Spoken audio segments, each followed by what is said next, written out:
Welcome to the Triple D Podcast, Donuts, Disability, and Discourse, where host Michael Leiner talks to the best in the business about community, impact, business, and donuts. Here's your host, Michael Leiner. Welcome to another episode of the Triple D Podcast. This is a family version of the Triple D Podcast. I have, I'm from like the lower intelligence part of the family. I'm a lawyer. This is my cousin, Bradley Lander, who's a cardiologist at University Hospital here in Cleveland. Welcome. Thanks for coming and hanging out with me. Thanks for having me. This is your first time on a podcast, isn't it? That's true, especially first time on a legal podcast. Just pretend that everybody's not there, so don't worry about it. It's not a legal podcast. This is like very much a conversational podcast, but you're not just here out of the blue. This is a special month. This actually happens to be the American Heart Health Month. And so we're talking a lot about heart health. I did a podcast episode a week or two ago with a nutritionist. She's actually in New York, where you just moved back from.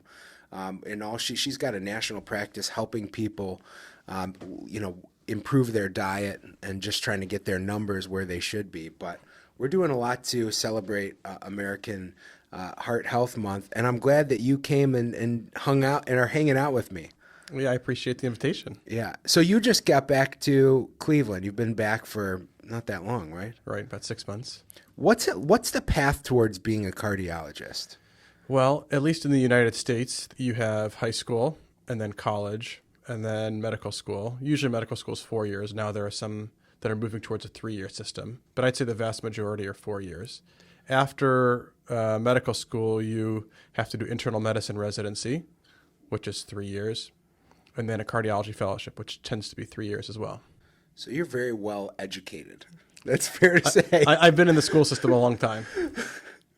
And what made you, I just mentioned how you just moved back to Cleveland. First of all, what's it like being back here? This is where you grew up.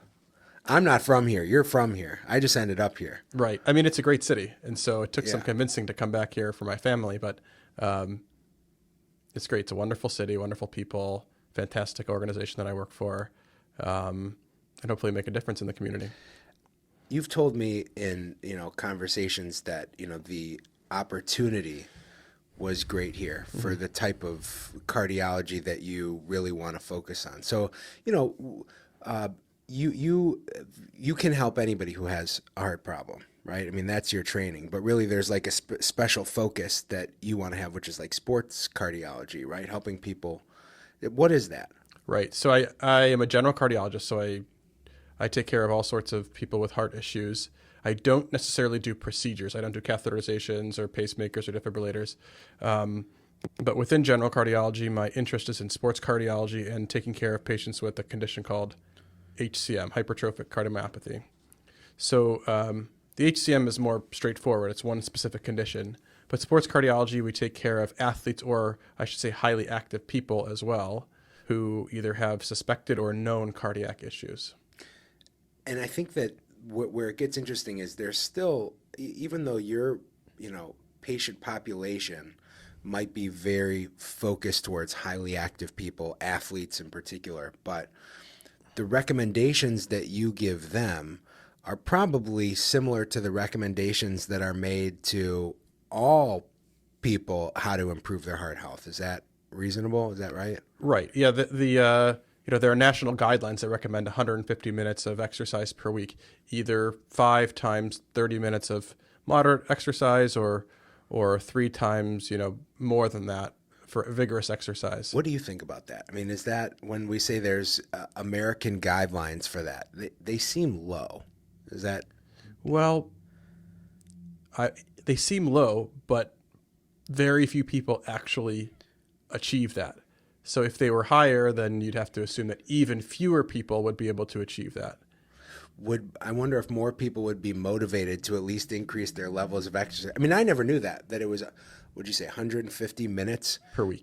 Per week. And what does that look like? So that moderate level exercise, does that mean running? Is that jogging? Is that walking on a treadmill? Well, for everybody, it's different. I would say that, at the very least, it's walking. When I have patients who are very sedentary, I tell them you're not going to start running a marathon tomorrow, but you can start taking the stairs instead of the elevator. You can start walking for purpose. I'll often ask people, do you exercise? And they'll say, oh, I walk. And I say, do you walk with the purpose of exercising, or you just walk to get to the refrigerator and back? And some people will say, no, I walk for exercise. Other people will say, I walk for just, life activities. But when I explain to them how intense they should be exercising, we start with, you should be exercising at a level where you can talk, but not necessarily sing. I will only exercise if I'm able to sing while doing it. So I'm going to need a different cardiologist for myself. But I understand what you're saying. So basically, like, if you're trying to run wind sprints, you can't be singing. You can't be you probably can't be conversing with the person next to you, but you see people jogging down the street having a conversation, that something that gets the heart going, but it's not so much that you can't really think clear. Is that right? Right. I mean, certainly some people will need to sprint to accomplish their athletic goals, but I don't think that's the basis of the guidelines. And I'll often tell people that you should be sweating when you exercise, because some people will just walk, but once they start to feel a little bit uncomfortable, they stop. What does weightlifting do for the heart? So like in the winter, we live in Ohio. I suppose I could go walk on a treadmill. I should do that more. But every day I go to a gym and I do some weight training. Mm-hmm. How does that fit into this equation? Weightlifting is good. It's, we consider it resistance training as opposed to dynamic training, which is walking, running, jogging. Weightlifting is good because keeping muscle tone is important for balance, for core strength. Clearly it's working. For you. But, I would say it's part of an overall exercise plan. You shouldn't do just one or the other. We'll often tell people who are long distance runners, marathon runners, triathletes, that they should include resistance training as well for a balanced training plan. Yeah. What do you do? I run, not as good as some other people, not as well as other people, but I also weightlift, play tennis, play basketball. I tend to be more of a sport type person as opposed to simply endurance exercise. Now, is your schedule, do you have a really busy work schedule? I mean, coming and being a young doctor, I imagine you're working 24/7. Is that the case? Fortunately, not 24/7, but I work a lot, but I make time for it. This morning I woke up at 5 o'clock to exercise, and sometimes that's just what you have to do. Yeah. Now, one thing that's I know from your past is, I mentioned you moved back from New York not long ago, and you were there right at the height of COVID. Right. What was that like for you? What was that experience? I would say it was the most challenging, probably scariest time, not only of my career, but of my life. Thinking back to when I was in New York City, which was basically the epicenter of cases for the U.S. And I remember thinking in early March of 2020, hearing about this and not really knowing what it was going to entail. And then we had the first patient at our hospital with COVID, and that person was isolated somewhere in an ICU. And then all of a sudden, I would say over the course of a few days to a week, in mid-March of 2020, every patient, no matter what their chief complaint was or concern was, when they came to the hospital, they were COVID positive. So we got to a point where we had hundreds of patients with COVID in the hospital, and we had to start putting 2 people per room, 2 people in an ICU room, when normally it would only fit 1. We had to convert operating rooms to intensive care units. We had to use anesthesia machines as ventilators. So it was really crisis management, resource management, and everybody ended up taking care of these people because there were no other patients to take care of. Elective surgery stopped. Many other even somewhat urgent procedures were delayed because we simply didn't have the capability to do those procedures because we had so many COVID patients. Are you seeing in your so we've kind of broken through the worst of COVID. People are largely going back to living their lives as they did before. Are you seeing now in your patients, though, ongoing effects from having had COVID? There are some people who have quote unquote long COVID. And I say, in quotes because it's a constellation of symptoms and Right. certain people have some symptoms that other people don't. But yes, there's a very small minority of people who have, residual effects from COVID. And what does that look like for people? How has it affected people's heart? For the most part, I would say that a very, very small proportion of patients can have something called COVID myocarditis, which is an inflammation of the heart muscle as a result of the virus. I think at one point the concern for COVID myocarditis was tremendous, but still, that concern seems to have been overblown to some degree. Certainly, some people have it, but not to the degree that I think the media was portraying. So some people, the very rare COVID myocarditis case that usually presents with florid or fulminant shortness of breath, chest pain, significantly reduced heart function. But we're not seeing too much of that. We are seeing some people who have long-term shortness of breath, and many of the long COVID clinics in the country tend to be run by pulmonologists. Do you have any experience or specialty in treating people with POTS or dysautonomia? I don't have any particular experience or training in it. I see a few patients here and there with POTS, but I don't do that particularly often. But POTS can be treated by several different types of specialists, but do they often have a cardiologist as a part of the team?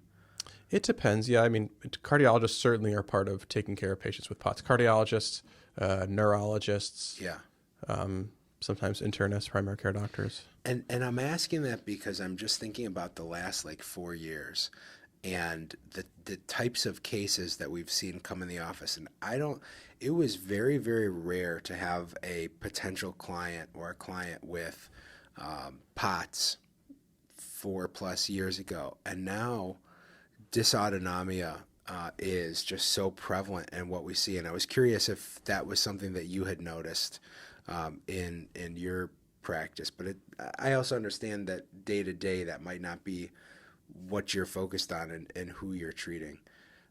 When you're working with your patients, there's always this question of diet versus exercise.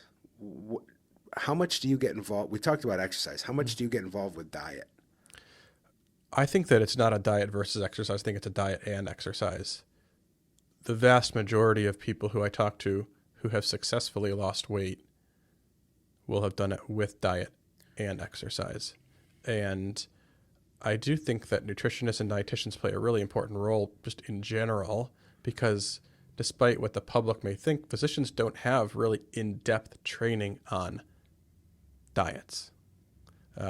So that could be an area of improvement for medical education as a whole. But I would say that if there are specific concerns about dietary or nutrition needs, then consulting a real professional is important. Do you work with do you work with dietitians and nutritionists when a client or when a patient comes to you as a part of creating a holistic plan for improving their, exertional capacity? Well, we have both as part of our, health system. Yeah. I don't particularly have one in the same office as me who sees patients Right. at the same time. That would be nice. But no, we'll typically put a referral in and then they'll see them, on their own time. Yeah. So, a little more casual, you just came back to Cleveland. What are some of your favorite places to eat and hang out here in town? Well, I love Thai food, and we had many Thai places in New York to eat, but I've recently eaten at Bangkok Thai on Mayfield Road, which is fantastic. Was that your first time there recently? I've been there twice at this point. It was very good. Oh, it's very good. And then I do like yours truly. I like 17 River Grill in Chagrin Falls. Some good spots. How would you now? You left the Cleveland area after med school. Right. Have you noticed much change in the city? Definitely. When I left, I don't think that Pinecrest was around. I don't think it was, no. So it's a fantastic addition to the east side. I don't think the flats have changed too much. That was pretty built up while I was here for medical school. I'm hearing more and more about what their plans to do for the lakefront. Hasn't been done yet. No. It would be nice. The only difference between Cleveland and a city like Chicago is the lakefront. And, Chicago is a city that I feel like, I'm from Detroit originally. You're from here. So many of your friends, as well as mine from back home, ended up migrating to Chicago. My brother lives there. And I think that when you question what is it about Chicago, I think so much of it comes down to just the fact that they spent time developing that lakefront. Hopefully they can do that here, because that would be – Cleveland has so many things going for it.